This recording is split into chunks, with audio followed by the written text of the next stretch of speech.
Mesdames, Messieurs, bonsoir. Merci d'être à votre rendez-vous des décideurs. Nous recevons ce soir pour vous l'honorable Dieudonné Bolengue Tengue. Il est député national, élu de la province orientale. Il est ancien ministre des Affaires foncières en République démocratique du Congo au sein du gouvernement Matata II. Il est également ancien secrétaire exécutif national du parti MSR et actuellement il est secrétaire général du parti cher à Moïse Katumbi, Ensemble pour la République. Honorable, bonsoir. Bonsoir. Bienvenue chez nous. Merci. Alors, vous êtes à Lubumbashi pour une série, certainement, de travaux liés à la sortie de votre parti. Nous allons consacrer la première partie de notre mission aux activités de Ensemble pour la République. Comment d'abord vous sentez-vous en étant à Lubumbashi? À Lubumbashi, je me sens heureux des retrouvailles avec des frères et sœurs qui me connaissent et que je connais parce que ce n'est pas la première fois que je viens dans cette ville. Oui. J'ai déjà séjourné ici, notamment à l'occasion de la création, l'annonce de la création du parti Ensemble pour la République, il y a de cela 11 mois. Voilà, on est finalement en train de retrouver les sourires sur plusieurs militants derrière Katumbi parce que finalement Ensemble a connu son agrément par le ministère de l'Intérieur en République démocratique du Congo. Comment avez-vous accueilli cette nouvelle après plus d'une année de tergiversation, voulais-je dire, mais également d'hésitation pour que ce parti fonctionne effectivement? Ce qui convient de dire est que Ensemble pour la République, qui a été créé ou dont la création a été annoncée formellement le 18 décembre 2019, n'a pas été créé ex nihilo. Ce n'était pas à partir de rien, c'était un parti créé à partir des partis qui existaient déjà, à partir d'un existant. Donc, la mise en œuvre justement d'une initiative de ce genre était assez laborieuse, et de sorte que cela pouvait avoir comme conséquence une certaine impatience, aussi bien des anciens membres ici de partis initiateurs de ce nouvel ensemble, que de tous les sympathisants de la mouvance katumbiste qui attendaient à avoir leur propre label pour commencer à nous déployer sur le terrain. C'est depuis le 10 novembre 2020 que par arrêté ministériel numéro 028/2020 du ministre, du vice-premier ministre et ministre de l'Intérieur en fonction actuellement, que notre parti a obtenu son enregistrement. C'est une condition exigée par la loi dans notre pays pour avoir la possibilité de se déployer à ciel ouvert. C'est ce que nous allons faire maintenant, aller, je dirais, recenser tout ce que nous avions déjà de membres, actualiser leur présence dans la nouvelle organisation, aller aussi à la conquête de nouveaux adhérents, transformer tout le capital de sympathie qu'il y a autour du président Moïse Katumbi en adhésion formelle dans un parti que nous voulons très très grand. Donc l'enregistrement du parti, c'est une bonne nouvelle pour nous, qui met fin à une longue période d'attente, qui va aussi mettre fin à une certaine impatience de nos militants, de nos sympathisants sur le terrain. Vous Donc, dites à partir de maintenant, nous pouvons nous déployer à ciel ouvert sans restriction. Voilà. Vous dites que votre parti est beaucoup plus constitué de plusieurs autres partis qui existaient déjà, mais cependant, on constate que plusieurs leaders qui ont accompagné Moïse Katumbi lors de son combat politique de 2018 ou 2019, il y en a de grands qui n'ont pas finalement adhéré à cette pensée de voir leur parti être absorbé par Ensemble. On va citer Antoine Gabriel Kungwakumwaza, on va citer également Jean-Claude Mouyambo. Comment n'avez-vous pas su créer l'unanimité autour de cette question? Ce que nous devons retenir d'abord, c'est qu'au regard de la Constitution et de la loi dans notre pays, tout Congolais âgé de 18 ans a la latitude de créer un parti politique ou d'adhérer à un parti de son choix, de façon tout à fait libre. Et en démocratie, comme vous pouvez le savoir, on ne peut pas chercher la pensée unique. On ne cherche pas l'unanimité. On cherche à convaincre le maximum possible. On cherche à convaincre la majorité. Et donc, de tout ce qui entourait le président Katumbi jusque-là, la majorité des leaders a choisi de faire ses pas, de faire abstraction de leur personne, de faire preuve convergence et d'abnégation pour créer une formation politique de grande envergure. Et donc, on ne peut pas en vouloir à ceux qui n'ont pas embarqué dans cette initiative. On doit plutôt féliciter ceux qui ont embarqué de façon particulière. Parce que dans notre pays, comme vous le savez, nous avons dans les 620 partis politiques enregistrés. Et il n'y a pas de pays comparable à nous, si c'est cette question, où il y a une inflation d'initiatives en termes de création d'organisations qui, pour la plupart, ne dépassent pas les stades de petits ligabros. Il y en a qui restent des partis de mallettes. Mais les leaders qui ont accepté de mutualiser leurs efforts autour du président Moïse Katoum, sous son leadership, sont des gens qu'il faut féliciter parce qu'ils ont voulu donner un exemple de convergence, un exemple de cohésion pour que nous apprenions de plus en plus à travailler ensemble. Parce que nous sommes en train de construire une seule et une même nation congolaise. Et cela ne peut être possible que si on développe des convergences. Si chacun ne se cloisonne pas, et s'il va à la rencontre de l'autre, en acceptant de faire des concessions qui conviennent pour qu'en se dépassant, on fasse quelque chose de grand. Ça demande, bien sûr, un certain nombre de sacrifices, mais certains ont accepté de perdre leurs qualificatifs de président national de ceci. Mais y a-t-il une autre motivation au-delà de l'exemple que vous prenez? Je m'imagine, on vous a présenté tout à l'heure comme ancien secrétaire du parti MSR, un parti aussi grand, représenté sur l'étendue de la République, avec plusieurs députés depuis toujours. Mais finalement, ce parti accepte d'être absorbé par un autre parti. Y a-t-il autre motivation au-delà de l'exemple dont vous les prenez?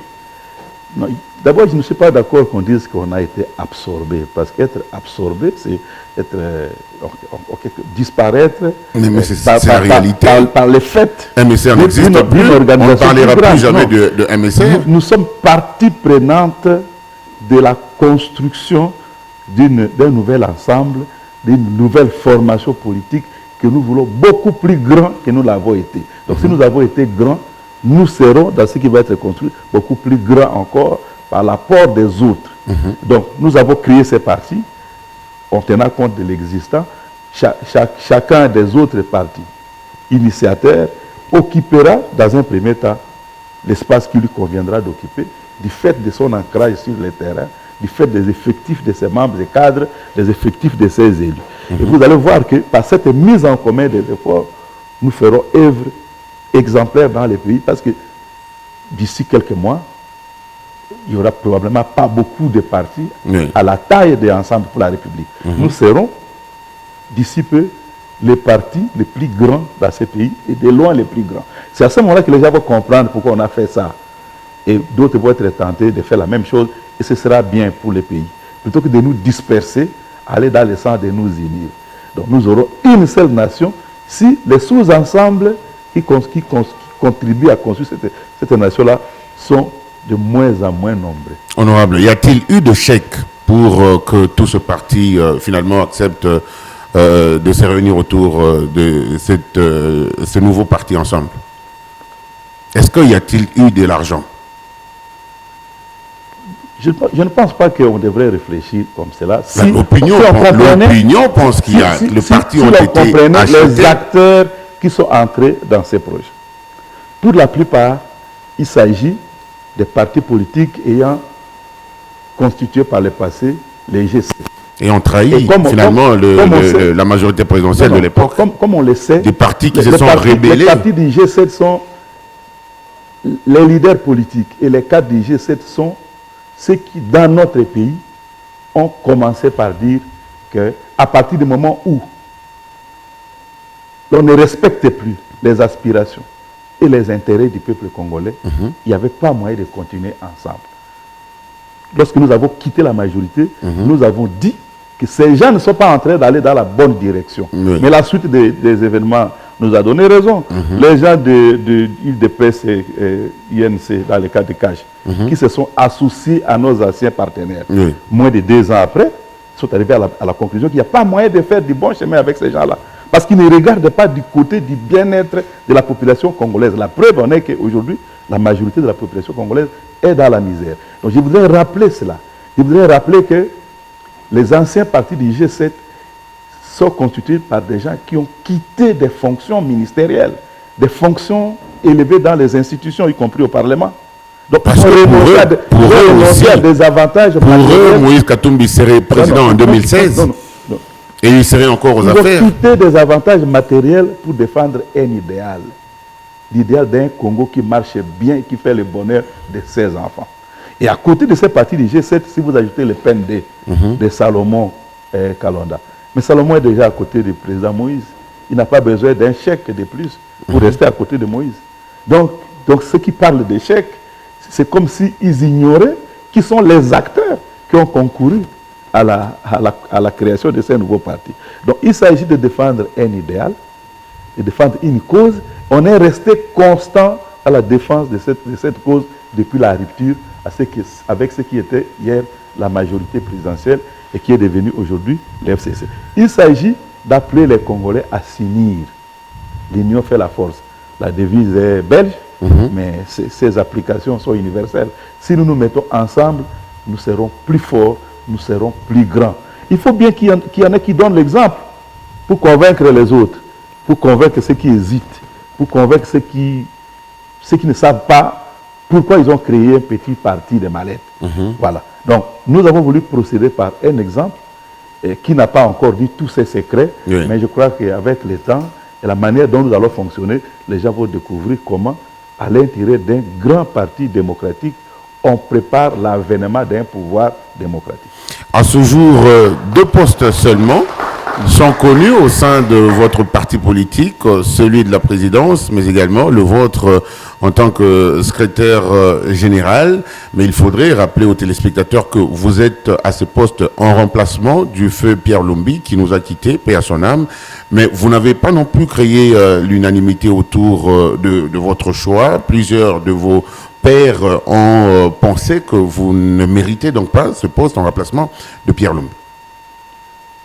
Moi, je n'ai pas la prétention d'avoir des mérites particuliers. Je suis un soldat, un serviteur, je suis un homme de devoir. Lorsqu'on me donne un devoir, je me préoccupe de savoir qu'est-ce qu'on attend de moi et je le fais. Mais je constate que j'ai eu à gérer les MSR sous la houlette de feu le président Pierre Lumbi, paix à son âme, pendant 9 ans. Et au cours de ces 9 ans, notre parti n'a pas failli. Nous étions pratiquement les seuls parmi les grands partis dans ces pays à progresser d'une élection à l'autre, à avoir plus d'élus d'une élection à l'autre, en dépit des difficultés de parcours et toutes les vicissitudes que vous pouvez imaginer. Par exemple, lorsque nous avons quitté la majorité présidentielle, nous avons été persécutés. Notre parti compte parmi ceux qui ont été dédoublés.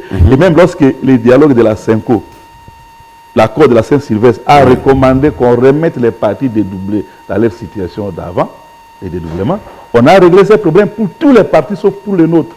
Donc on a fait en sorte que nous puissions disparaître et on n'est pas parvenu à nous écraser. Donc quelqu'un qui a tenu les gouvernails d'un navire, même pendant la pire des tempêtes, et qui est parvenu à dépasser cette période difficile avec des résultats, je ne sais pas quelle sorte de mérite particulier il faut encore lui chercher. Je constate seulement que par la volonté de Dieu, par celle de ses intermédiaires dans l'organisation à laquelle j'appartiens, notamment le président du parti, et lui-même, je suis aujourd'hui secrétaire général en dépit de mes faiblesses, en dépit de ce que je n'ai pas de qualité. Je crois que pour le peu de qualité que je puisse avoir, le président du parti a estimé que ça valait la peine de construire avec ça. Et voilà, donc je ne pense pas être celui qui a le plus de mérite que d'autres. Mais il fallait bien un secrétaire général. Un seul, parce qu'il n'y a qu'un poste de secrétaire général. Et c'est ma modeste personne qui a été choisie pour remplir cette fonction. Mais puisqu'il est par les statuts, il y a des actes qui doivent être posés par le secrétaire général, notamment au début, pour la mise en place des instances, des animateurs. Oui. Puisque, Qui traîne également. oui, Hein. puisque par les statuts, il y a des actes que le président est appelé à poser sur proposition du secrétaire général. Donc c'était tout à fait de bonne loi, de bon ton que le président commence par désigner un secrétaire général. Ce qui n'est pas nouveau, comme vous l'avez dit, il y a eu un prédécesseur à ce poste. Bien.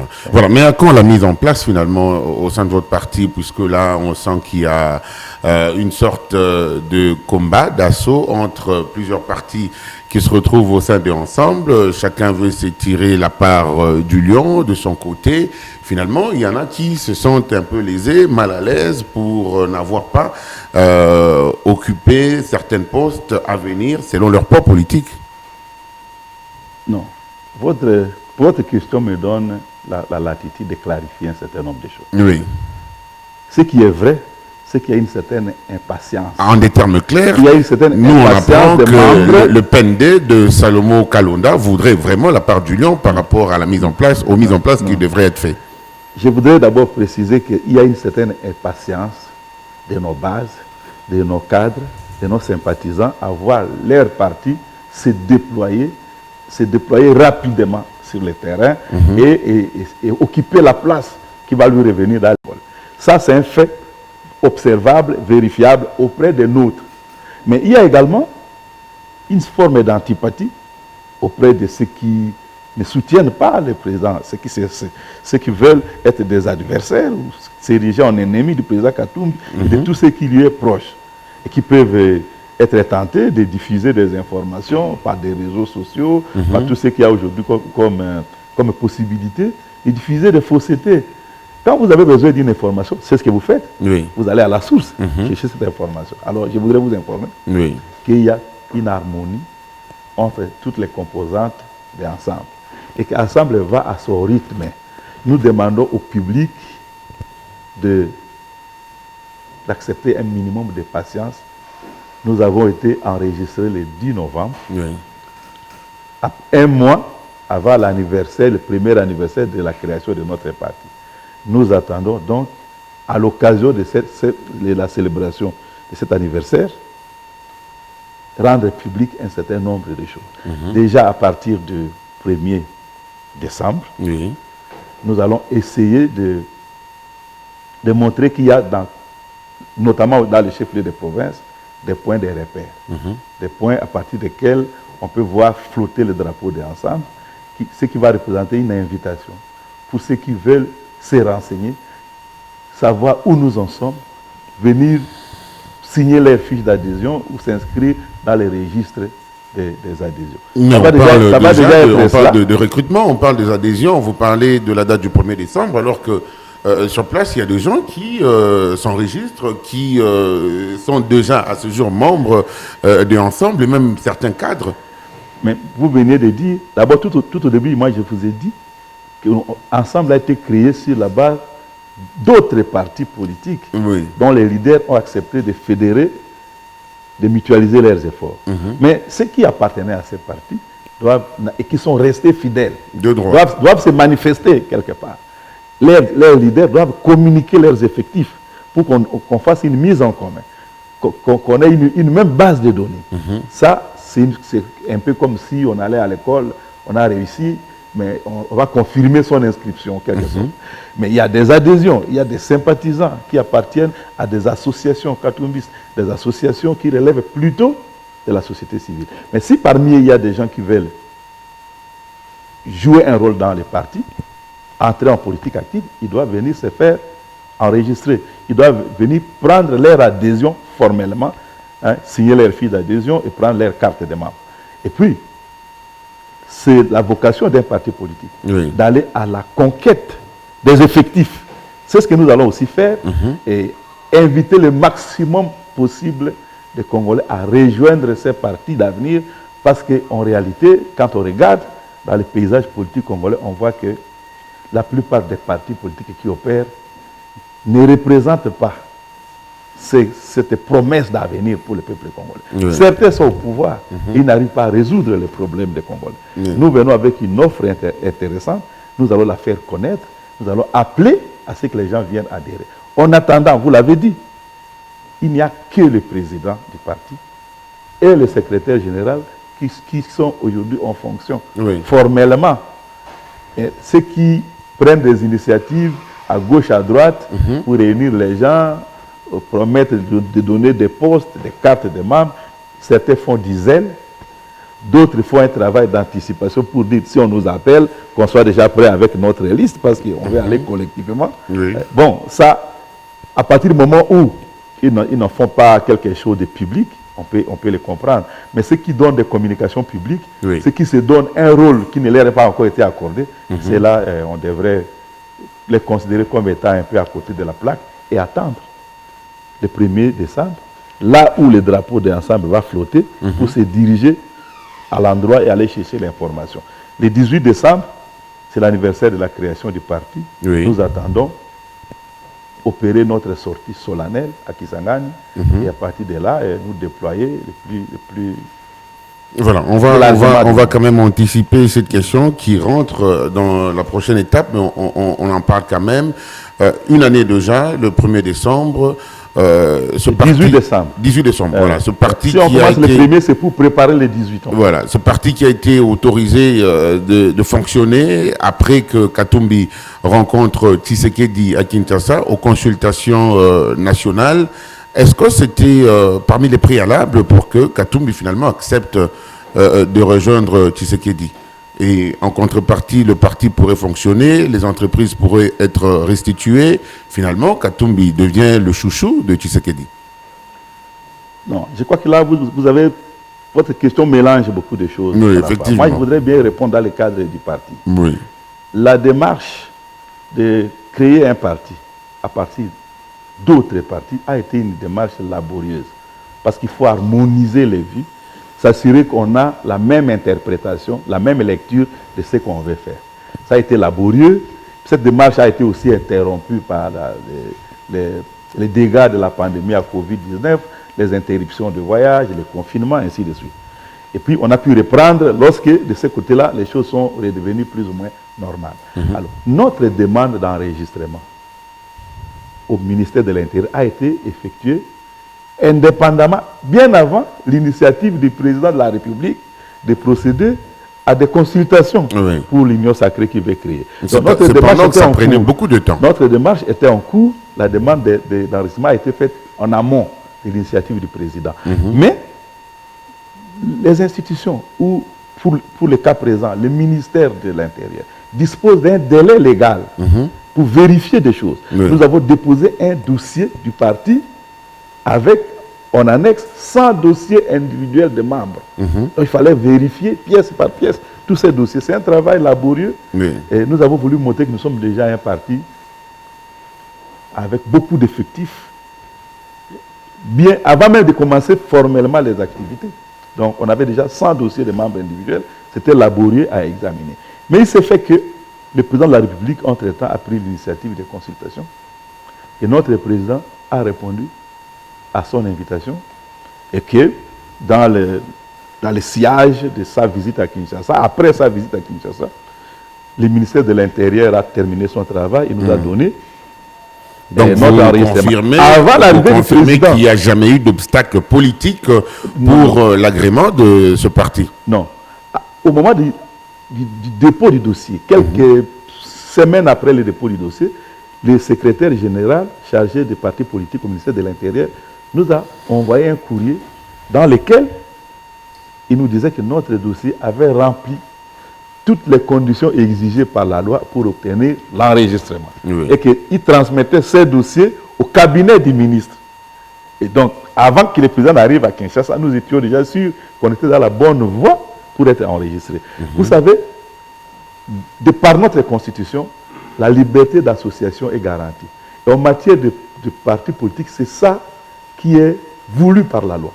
Au bout du délai à observer pour l'enregistrement du parti, si vous n'avez pas l'enregistrement, alors que vous remplissez les conditions, la loi prévoit même que vous puissiez considérer votre accusé de réception comme un document valable pour commencer à fonctionner. Donc, c'est une coïncidence heureuse que ce soit à l'occasion de l'arrivée du président, dans les jours qui ont suivi, que nous ayons notre enregistrement. parce que l'arrivée du président Katumbi à Kinshasa a été accompagnée d'un engouement populaire énorme, qui fait que dans d'autres provinces, on souhaite aussi sa présence. Comme le parti est enregistré, eh bien, il ira non pas seulement saluer ses sympathisants, mais il ira conforter ses membres et leur donner les directives qui conviennent pour que le parti se déploie correctement. Voilà, on rappelle aux téléspectateurs que vous êtes élu de la province orientale. Aujourd'hui, la province de la Chopo, parce que la grande orientale a été aussi démembrée. Voilà, effectivement. Et tout à l'heure, vous aviez dit que la sortie officielle du parti serait dans la ville de Kisangani, qui est chef-lieu de la province de la Chopo, dont vous êtes l'un des élus. Une coïncidence ou un profit du secrétaire général pour attirer son président dans son fief? On peut parler d'une coïncidence, d'autant plus que la décision d'organiser la sortie solennelle du parti à Kisangani a été prise bien avant que le malheur qui nous est arrivé par la disparition du premier secrétaire général. Donc cette décision a été prise déjà à l'époque. Oui. Avant que moi je ne sois secrétaire général. Donc, le fait que je sois devenu secrétaire général n'est pas lié au choix de Kisangani. Kisangani, c'est une ville qui porte un certain nombre de symboles pour notre pays, pour l'histoire politique de notre pays. Je crois que le président Katumbi a voulu aussi rappeler cela et donner de nouveau un message à partir de cette ville. Kisangani, c'est une ville qui a vu et fait émerger Patrice Emery Lumumba. Oui. Donc, c'est une ville qui a joué un rôle symbolique dans la lutte pour l'avènement de notre pays à la souveraineté nationale et internationale, pour l'indépendance de notre pays. Il s'est fait que cette indépendance, 60 ans après, ne semble pas avoir tenu ses promesses, avoir apporté au peuple congolais le bonheur qu'on attendait de la liberté, la liberté de se prendre en charge, de s'autodéterminer. Oui. Je crois que y aller, le message que le président Katumbi et Ensemble pour la République veulent lancer, il est probablement un message d'un nouveau départ. Tout est parti de Kisangani en quelque sorte. En tout cas, Kisangani a joué un rôle symbolique dans l'avènement de notre pays pour l'indépendance de notre pays, voulais-je dire. Oui. Même après l'indépendance, souvenez-vous que Kisangani aussi a été la ville qui a donné un coup d'accélérateur à la révolution portée par Mzee Laurent Désiré Kabila. Donc, ça part de là, mais puisque quelque part, ça ne tient pas les promesses, cette fois-ci, Ensemble veut aller dire à Kisangani cette fois, ou dire à la nation à partir de Kisangani, on répare, on renaît de nos cendres, et cette fois-ci, la nation peut compter sur le leadership d'un homme Entre-temps, c'est aussi avantageux également pour vous. Qui va tenir ses promesses. Avantageux également pour vous, dans le sens où c'est votre fief. Oui, c'est une coïncidence dont je ne peux pas... Ça garantit l'électorat de 2023. Donc je ne peux pas bouder la joie et la satisfaction. C'est une manière aussi, quelque part, de dire à ceux qui appartiennent à cette partie de la République que vous comptez dans les cœurs du président Katumbi. Vous avez votre place dans ce qu'Ensemble pour la République entend faire dans ce pays. Et ce sera une joie pour les... C'est pour quand exactement, Kisangani, le rendez-vous? C'est pour le 18 du mois de décembre, donc dans 3 semaines environ. Le 18 décembre, nous vous donnons rendez-vous à Kisangani et vous allez entendre le message du président de Ensemble pour la République à partir de Kisangani. Et lui-même vous expliquera pourquoi cette ville a été choisie à ce moment précis de l'histoire de notre pays, où nous sommes dans une situation de crise, de crise politique ou de crise tout court. Voilà, on va changer de cap. On va cette fois-là parler de l'arrivée de Moïse Katumbi à Kinshasa pour les consultations organisées par le président de la République, Moïse, qui à ce jour fait partie d'une plateforme qu'on appelle la Mouka. Déjà à son arrivée, l'on ne voit pas la présence de Mouzito, on ne voit pas non plus celle de Fayoulou, qui sont considérés comme le chef de ce fief de Kinshasa. Et puis finalement, après, c'est des discours de différents leaders qui traite Katumbi d'un petit monsieur, de n'avoir jamais été financier de la Mouka. À votre niveau, est-ce que ce propos ou ces événements qui se succèdent confirment le départ total de Ensemble dans cette plateforme? Je voudrais d'abord souligner l'importance de l'événement, l'importance de l'arrivée du président Katumbi à Kinshasa à l'invitation du chef de l'État dans le cadre des consultations que ce dernier a organisées. Oui. En tout cas, nous avons eu 2 témoignages forts sur lesquels nous pouvons placer un commentaire. Tout d'abord, l'engouement populaire, la liesse populaire qui a accompagné Qui n'a pas été total son arrivée à Kinshasa. Certains leaders de la Mouka. Moi, je regarde la mobilisation du public, du peuple congolais, les propos tenus, les chansons et leur contenu. Le peuple congolais, dans son échantillon habitant à Kinshasa, a démontré à la face du monde qu'il fait confiance au président Moïse Katumbi. Et cette mobilisation autour de son arrivée, l'accueil qui lui a été réservé, portait un message adressé à celui qui l'a invité, au président de la République, pour dire, nous, peuple congolais, nous nous reconnaissons bien dans ces messieurs. Monsieur le président de la République, veuillez tenir compte de ce qu'il va vous dire lorsque vous allez le consulter. Pour moi, c'était le premier message le plus important. Le deuxième message, qui était déjà là, dans la mobilisation de la population, c'est que le président Katumbi, c'est vraiment un leader d'envergure nationale. Avant d'aller à Kinshasa, il avait entamé un safari. Ici, dans les provinces de l'Est, il avait visité tous les chefs-lieux des provinces issues de l'ancien Katanga, des provinces issues de l'ancien Kivu, et d'une partie de l'Oriental, notamment dans l'Ituri. Vous avez vu combien il a été massivement et chaleureusement accueilli. Il est allé à l'Ouest, non pas pour avoir préparé une visite là-bas. Le président de la République a fixé un agenda. Pour ces consultations, il lui a adressé une invitation. Il s'est rendu presque de manière improvisée. Non, mais il y a eu une forte mobilisation. La population s'est mobilisée spontanément derrière son leader. Donc aujourd'hui, plus personne ne peut dire que le président Katumbi, c'est un leader du Sud, c'est un leader du Nord, ou de l'Est, ou de l'Ouest. C'est un leader d'envergure nationale. C'est démontré. C'est démontré. Et donc, Kinshasa, c'est aussi son fief. Là, il n'y a plus personne qui va lever le doigt pour dire le contraire. Donc, ça, c'est fait. J'ajoute que le président de la République lui-même, de sa propre bouche, il a dit au président Moïse Katumbi, en notre présence, parce que nous l'accompagnons à l'audience, votre présence a rehaussé cette initiative de consultation nationale. Ça a donné un cachet particulier, une envergure particulière à ça.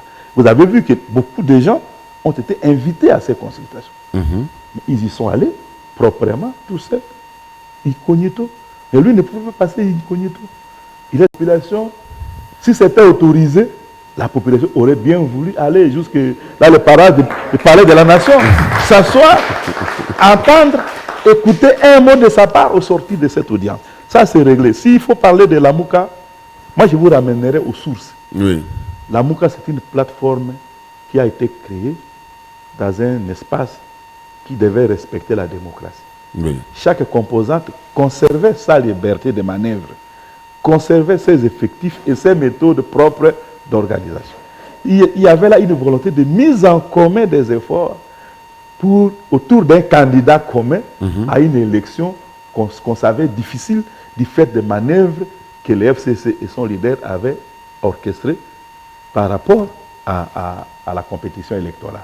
Alors, c'était pour 2018. Les élections de 2018 sont derrière nous. Et à l'occasion des élections de 2018, moi je suis de Kisangani, je ne retiens qu'une chose. Nous avons eu un candidat commun. En tout cas, dans ma ville, au chef-lieu de ma province, je ne perds pas de vue ce que la population a réservé à M. Fayoul comme accueil et comme discours. Il a été très, très massivement reçu, il a été accueilli très massivement dans la ville. Mais il y a eu un discours clair, Je ne sais pas si vos téléspectateurs ici peuvent aussi comprendre un mot de Lingala, Oui. mais le peuple de Kisangani chantait devant Fayoulou, Moïse, Yebisa Fayoulou, Abange Lokote, voté Yenako. Moïse était en exil. Mais les gens ont préféré dire à Moïse, retenez que nous avons accueilli la personne que vous nous avez envoyée, parce que c'est vous qui nous l'avez envoyée. Donc nous allons le voter. Dites-lui de se tenir tranquille. Donc, nous sommes interdits de lui dire qu'on allait le voter. Oui. Nous sommes adressés à notre leader qui l'a envoyé pour que lui-même se charge de lui faire comprendre qu'il pouvait compter sur nous. Alors, de là à juger ou apprécier des propos tenus par l'un ou l'autre membre de la Mouka, des propos plutôt désobligeants. Je préfère, moi, m'aligner derrière la position de mon chef, Oui. qui a choisi, par rapport à ça, de réserver à ses propos, pour ça les réponses, Non, mais, un silence plat. Il faudrait aussi rappeler qu'à l'époque de la campagne, le directeur de campagne fut le feu Pierre Lumbi. Donc à ce jour, pour contredire Fayoulou, il est facile parce que le directeur de campagne faisait partie de votre parti. Donc vous aviez au moins de preuves de financement ou de soutien de Katumbi à cette plateforme. Mais comment êtes-vous incapable de contredire Mouzito? Non, nous aurions aimé qu'il apporte d'abord la preuve de ce qu'il dit.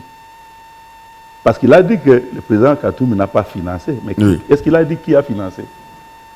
Pourquoi il s'interdit de dire c'est lui qui a financé? Ce n'est certainement pas Mouzito. Vous pouvez lui poser la question inbox. Il dirait que ce n'était pas lui, lui Mouzito. Mais puisque le principal intéressé, le président Katumbi lui-même, a préféré réserver un silence à ses propos.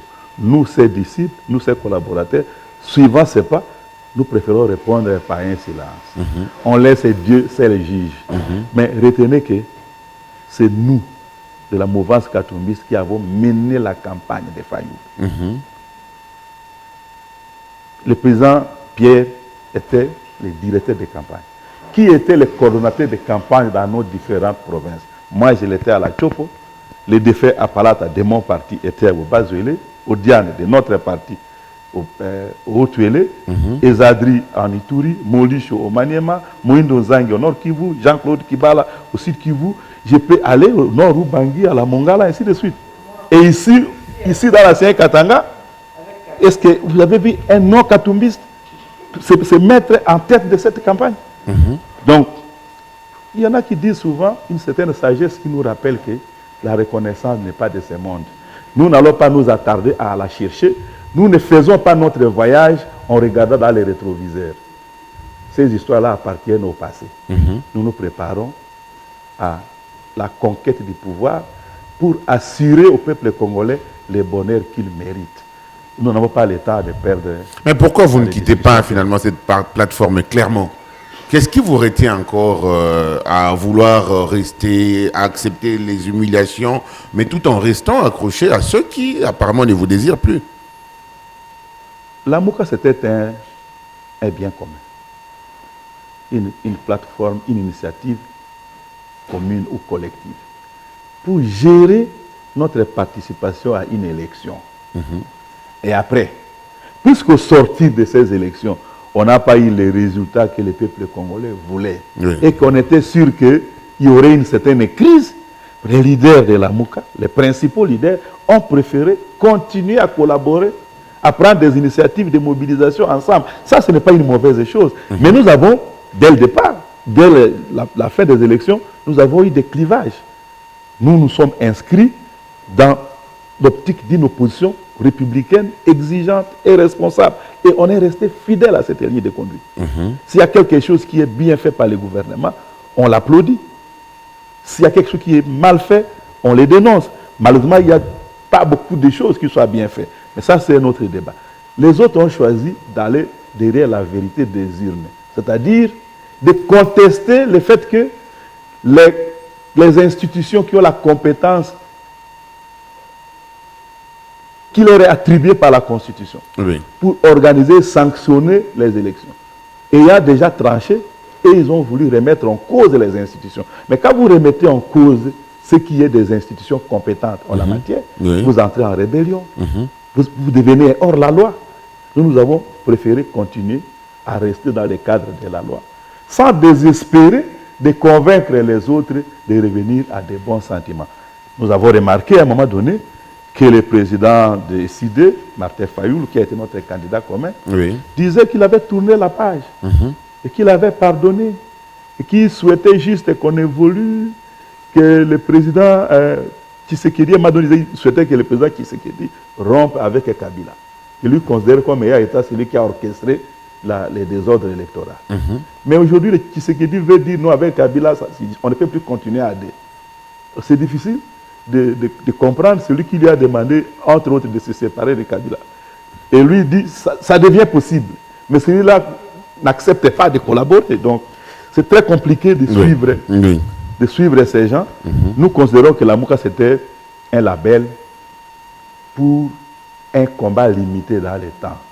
Pour le moment, nous allons faire émerger notre organisation politique ensemble. Et vous verrez, ça va être une organisation exemplaire. Ça va être une organisation exemplaire, un espace où nous allons apprendre à faire fonctionner une démocratie interne pour garantir au peuple congolais, donner au peuple congolais la preuve que lorsque nous serons au pouvoir, ça va se passer comme vous le voyez se faire dans notre parti. Et donc, c'est cela, c'est cette leçon-là que nous voulons apporter à la classe politique. Voilà. Merci. Pour aider les uns Merci et les autres, pour ce détail ce qui ne peut pas survivre concernant la si plateforme. on faisait disparaître aujourd'hui les labels Lamouka. Oui. Voilà, merci pour ce détail concernant la plateforme Lamouka, mais on va rappeler quand même qu'au-delà d'accompagner le président Katumbi aux consultations, vous avez également mené un regroupement de députés MSAAD dont vous êtes président au niveau de l'Assemblée nationale et vous aviez beaucoup plus insisté sur la réforme électorale auprès du chef de l'État. Cette insistance est pour vous une façon de préparer le chemin à votre leader Katumbi? Tout d'abord, le regroupement que j'ai conduit, vous l'avez dit, c'est un groupe parlementaire. Oui. En tant que parlementaire, on est représentant du peuple. Et en tant que représentant du peuple, on défend les priorités du peuple congolais chaque fois que des besoins. Et en tant que député, nous avons estimé que, comme notre pays ne va pas bien, l'occasion nous est donnée de parler aux premiers citoyens du pays, ce que nous n'avons pas souvent les cas au niveau de l'Assemblée nationale, comme vous le savez. Lorsque le chef de l'État vient faire son discours sur l'État de la nation, il n'y a pas de débat. Mais là, c'est lui qui nous invite. C'était une occasion de lui parler des problèmes du peuple congolais, des aspirations du peuple congolais, en commençant par les plus significatifs. Oui. Nous avons évoqué la question de l'insécurité, notamment dans la partie est du pays. Nous n'avons pas de vies humaines à gaspiller. Le sang des Congolais doit arrêter d'écouler. Ça doit être une priorité, la priorité des priorités. Tout Congolais censé passe des moments difficiles chaque fois qu'il apprend qu'on a encore tué, on a encore massacré, on a encore égorgé des compatriotes. Et ça nous met mal à l'aise. Nous avons voulu dire au président de la République, prenez les taureaux par les cornes, que cette question-là soit une question prioritaire pour notre pays. Et puis, puisqu'il a convoqué les consultations dans une situation de crise politique, nous devrions nécessairement lui dire que la crise est née des résultats chaotiques issus des élections de 2018. Et que pour avoir de bonnes élections en 2023, élections pour lesquelles nous souhaiterions que les gagnants puissent gagner, que personne ne puisse priver personne de ce que le peuple congolais lui aura donné, nous exigeons qu'il y ait des réformes. Nous recommandons vivement qu'il y ait des réformes au niveau de la CENI, au niveau de la loi électorale, au niveau de tous les attributs qui peuvent permettre à notre démocratie de s'exercer à la satisfaction du grand nombre. C'est pour cela que nous avons insisté auprès du président de la République et nous n'avons pas manqué de lui dire que l'économie ne tourne pas bien. Oui. Nous vendons du cuivre, du cobalt, du coltan, du bois à l'extérieur. Et quand on obtient chèrement ces devises étrangères, nous les utilisons pour acheter à manger, acheter des chinchards, importer des rognons, importer de l'huile de palme, Oui. alors que par le passé, notre pays avait été deuxième producteur mondial de l'huile de palme. Aujourd'hui, on importe de l'huile de palme. Et on ne peut pas continuer à nous accommoder d'une économie dépendante. On ne peut pas. Notre pays a un immense potentiel. Nous ne pouvons pas vivre dans une situation où l'insécurité alimentaire menace les plus grand nombre. Voilà. Nous avons voulu parce qu'on est en train de chuter, de quoi devons-nous s'attendre de ces consultations, puisque le président Moïse Katumbi, lui, a préféré laisser la primeur de son échange avec les chefs de l'État, au chef de l'État. D'une part, on parle d'une nouvelle reconfiguration au niveau de l'Assemblée nationale, dont Moïse Katumbi serait Premier ministre à l'issue de ces consultations. D'une autre part, on voudrait que l'accord FCC-Cash reste en vigueur et que le dialogue soit organisé entre Kabila et Tshisekedi. Vous, de votre côté, comment faites-vous la lecture par rapport à cette situation? Très rapidement, parce qu'on est en train de chuter. Oui, fidèle à la ligne de conduite de mon président du parti, je dirais que nous attendons du président de la République de dévoiler les conclusions de ces consultations, comme il a promis à la nation. Oui. Je consulte et je reviendrai devant vous pour donner une communication. Je n'exclus aucun schéma. Ça, c'est ce que nous attendons. Oui. Nous n'avons pas de commentaires à faire parce que nous ne savons pas qui lui a dit quoi. Nous savons ce que notre président lui a dit, Oui. mais il a réservé la primaire Katumbi d'accord de travailler avec Tshisekedi comme Premier ministre?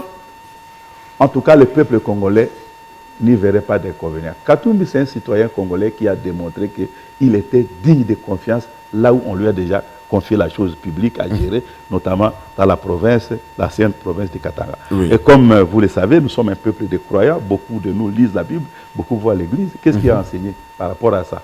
C'est lui qui s'est montré digne de confiance dans les petites choses, mérite qu'on lui fasse confiance dans les grandes choses. C'est ce que souhaite le peuple congolais, mais les circonstances, les réalités politiques sont telles que nous ne sommes pas prêts, nous, à nous mêler de quelque chose où il sera question d'une distribution arithmétique des postes sans s'assurer au préalable qu'est-ce qu'on veut faire ensemble du peuple qui nous est confié, nous les élites congolaises. Et si on discute de ces aspects-là, et on clarifie les choses, si cela donne des devoirs au président Moïse Katumbi, nous, ses collaborateurs, nous, ceux qui sommes à côté de lui, nous allons essayer de lui dire, Monsieur le Président, ce n'est pas une question de convenance personnelle, le peuple a besoin de vous là, maintenant. Mais si ce n'est pas dans ce sens-là, si c'est une question d'être Premier ministre pour les besoins de jouissance, lui n'est pas dans ce schéma, vous le savez très bien. Alors, ceux qui voudraient que l'accord FCC-Cash reste en vigueur, c'est quoi l'avis d'ensemble? Ils disent également, hier, il y a le secrétaire général du PPRD qui dit que les consultations n'ont pas été inclusives. Bon, vous savez, le pouvoir politique qui vous est confié par le peuple congolais doit servir l'intérêt du peuple congolais. Aujourd'hui, et les FCC, et les CACH, et les observateurs nationaux et internationaux reconnaissent que la coalition a échoué lamentablement. Elle n'est pas en train de faire le bonheur du peuple congolais. Mais on leur pose la question, la suite c'est quoi? La suite n'est pas dans les chamailleries. La suite c'est de trouver la formule qui permette de répondre aux aspirations du peuple congolais. En tout cas, les amis du FCC n'ont pas la formule. Oui. Parce que ça fait longtemps qu'ils sont au pouvoir. Même s'ils ont changé d'étiquette, on est à AMP, puis MP, puis FCC, ils ont montré que leurs faiblesses sont énormes par rapport aux attentes, aux aspirations du peuple congolais. Ils veulent rester en coalition, libre à eux. Mais le résultat est connu à l'avance. S'ils veulent changer de système, libre à eux, c'est eux qui gouvernent. Nous, notre demande est que notre démocratie soit consolidée, que les élections qui arrivent soient de bonnes élections, transparentes, pour que celui à qui le peuple congolais donne le pouvoir, que ce soit celui-là qui exerce le pouvoir et qui soit sanctionné par le peuple. Merci, honorable Dieudonné, d'avoir répondu à toutes nos questions. Un dernier mot à dire concernant votre parti ou l'actualité politique? Notre dernier mot est que le peuple congolais ne doit pas se décourager devant les vicissitudes, devant les désenchantements.